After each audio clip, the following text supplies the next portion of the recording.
It was almost too pretty to cut, but full of lots of vegetables and just absolutely full of turkey as well.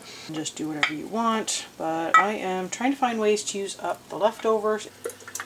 It is just clean out the fridge day. We are going to town on this. Now honestly, most of the stuff I'm putting in here can be from a jar.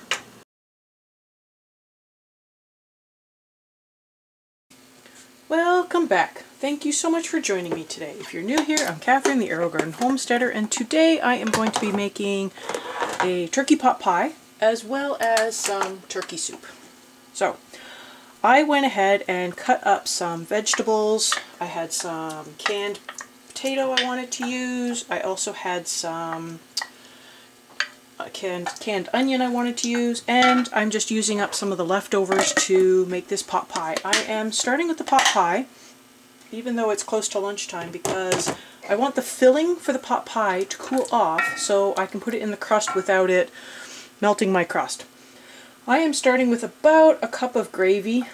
This is instead of making a roux. The roux is already in the gravy, so I don't have to worry about thickening it up. It's going to have extra flavor. But I do want to warm this up. I'm going to add a little bit of half and half to this as well, just to give it that creamy taste. I will probably add a touch more salt and pepper, just because some of the stuff I'm putting in, like frozen peas, they are unseasoned. And so I do want to make sure that there's just a little bit more in there. Not too much, because everything else is fairly well seasoned, but I want to make sure that I'm close. And then I'm probably going to put in, I don't know if I have any sage. I don't even know where that would be. Moved all of my spices one day and don't remember where anything went. Well, I got savory. Okay. Let's see. Yeah, I'm going to put in a pinch of savory. Give it a little crush up. And if I can find some sage, I'm going to put in a little bit of sage.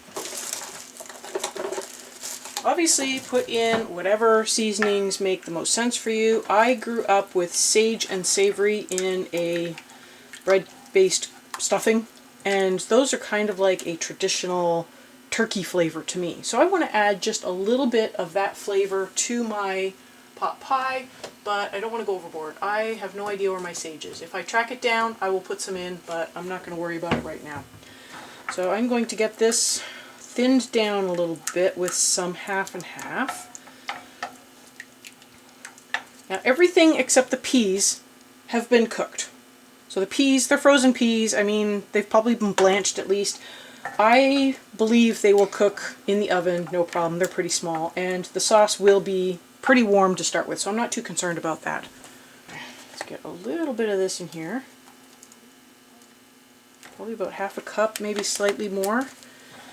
Now, I purposely chose this pan because it is approximately the size of my pie pan. That way I will know if I go over the bounds of my pie plate or not. Hopefully I can keep it within the bounds of that. We'll see. Okay, doing it with leftovers this way makes it so much easier. I didn't have to worry about making the roux or making a cream-based sauce, because, I mean, it just came together just like that. That's my cream-based sauce. You can do this sort of the traditional way if you don't have any gravy. Just make a roux with equal parts butter and flour, cook it down, and then add your broth and cream until you get your desired consistency and your desired amount. You probably only need like 2 tablespoons of flour and butter. Okay, these are the things I chopped earlier. I just went through and opened up a can of potatoes, a can of onion. I opened a quart jar because I am also making soup, and therefore I could use the rest of the jar to make my soup, and I don't have to worry about opening another jar or having a jar sit around that's half used. Okay. So this, I'm going to stir in, see how we're doing. I have some leftover corn as well. I will probably put that in because, hey, why not? So the carrots were from the bottom of the they were in the bottom of the roasting pan. So I'm putting some in here and some will go in the soup. Okay, get this in. Pretty sure I have enough room. I will just use my really big pie plate. So there we go. That gets rid of that leftover. And I think that's it. So I do have some stuffing, and I will probably put some of the stuffing on the top, under the top crust, if that makes sense. I'll show you later when it all comes together. Okay, so this is pretty much what I want. It's slightly runnier than I wanted, but I think it'll be fine. If I really wanted to, I could bring this to a boil and like cook it down, but I just don't think that's necessary. So I am going to take this off the heat and allow this to cool down, and then I'm going to get my soup going because it's almost lunchtime. Soup time! So this is some leftover stock I had from the previous video. I am going to get this in here, as well as the rest of my gravy. It is just clean out the fridge day. We are going to town on this. Yes, I realize I'm generating leftovers, but that's fine. And for the turkey pot pie, I'm going to roll out my crust and all that after I've gotten my soup made, so don't worry about that. I will get there. Okay, here is my gravy. Don't know if it's worth saving any of this back. Might just whack it all in there and away we go. There's really hardly any turkey left, so get that melting away. And get some peas in there. The peas will need a little bit of time to cook, so I want to just get those in right away.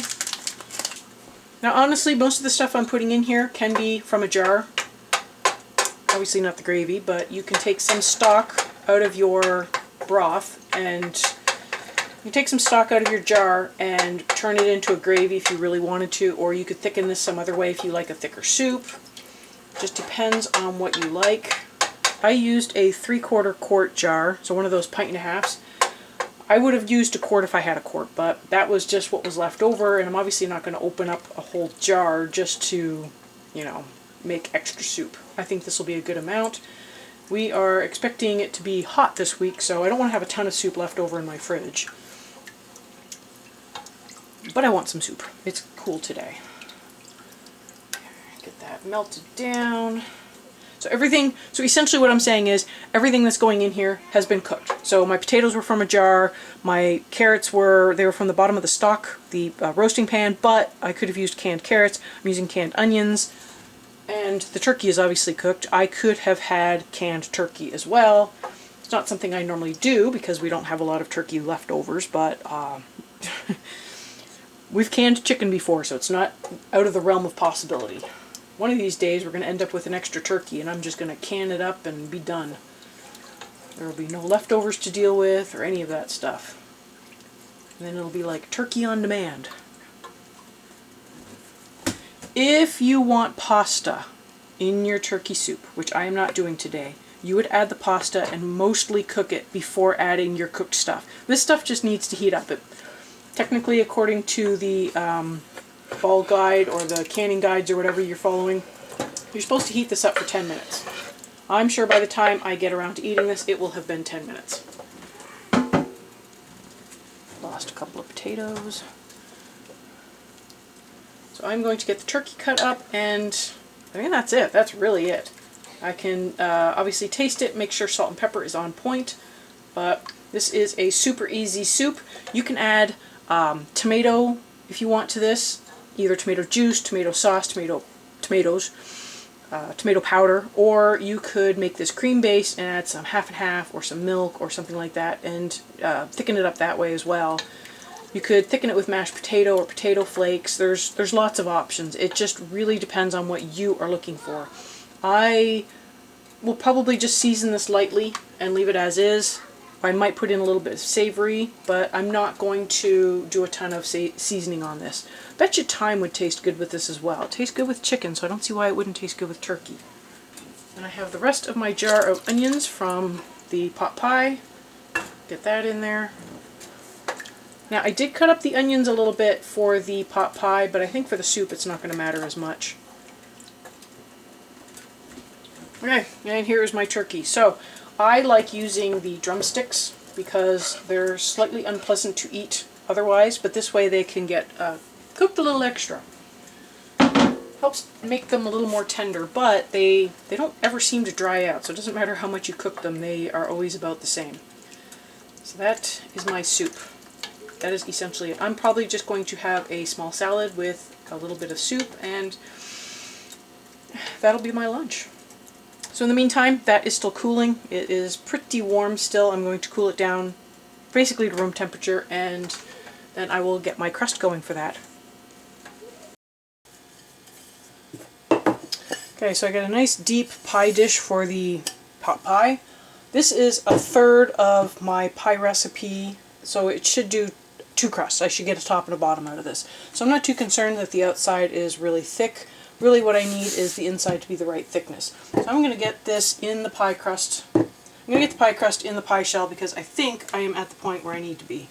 Probably need a little help getting it in. There we go. Poked a little hole in it. So the best bet is to not push down because that'll stretch out your crust, which causes shrinkage. You want to just kind of lift it up and ease it in if possible. It's not always possible, but let's see what we can do. And this is the lard-based crust that I have made in the past. This is my go-to crust. I do this one all the time. So if you're interested, I will have a link below to the video. I have a link in the cards as well. Okay, so I can cut off the extra, re-roll all that, and hopefully get a top crust out of it. And if I have a little spot where it got a little thin, I will just add a little bit extra. Okay, I'm going to roll out the top, and I'll go bring you back when I am ready to get this filled, and we'll move on from there. So I don't know if you can see the comparison in size, but I think I picked the right size pan to make sure I had enough filling. There we go. Get all that goodness. The gravy did end up thickening up a little bit, so that's good. Spread out even. I feel like I got lots of juice over there and chunks over here. Okay.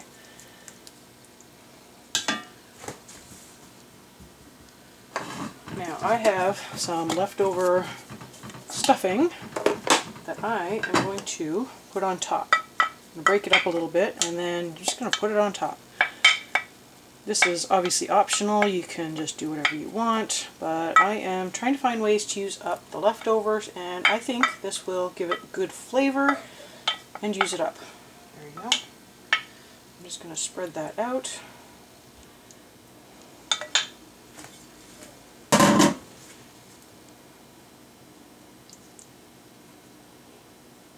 And it might actually absorb a little bit more of the liquid, and I did find that the filling was a little on the loose side, but I thought it was okay, but this will also help take up a little bit more of that excess liquid. Okay, that looks pretty good. I'm going to get this top crust on and crimp it together.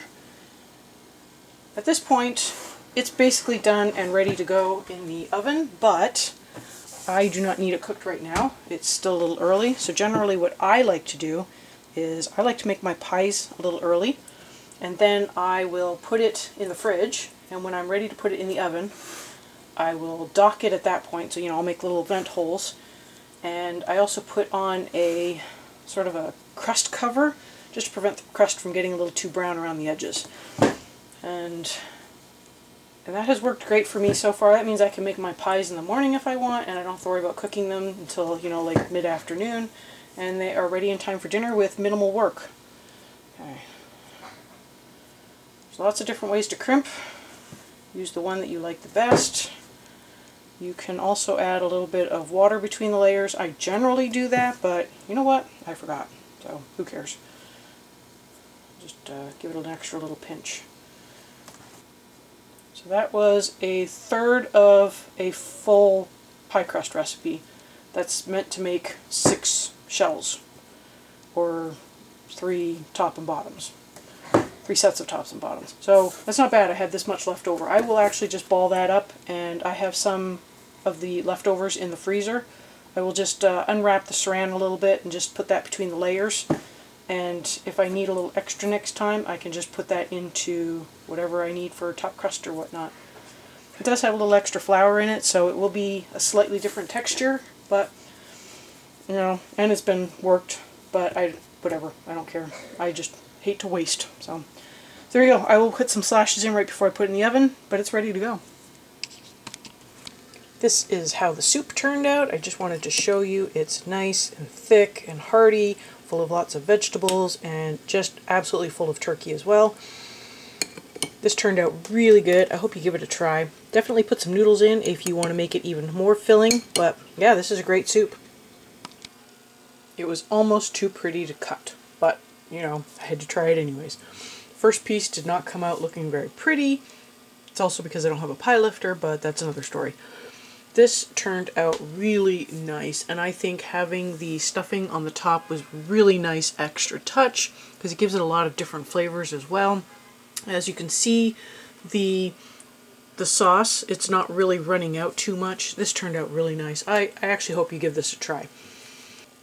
This could easily be served on its own because it really has everything in it, or you could serve it with a salad, some vegetables, anything you wanted to do. It would probably work really well with this. I hope you enjoyed this video. Thank you so much for joining me today. I hope you give this a try. Please let me know down below if you do give this a try. I will have some other videos up at the end that you might enjoy, and I will see you next time on the Aerogarden Homestead.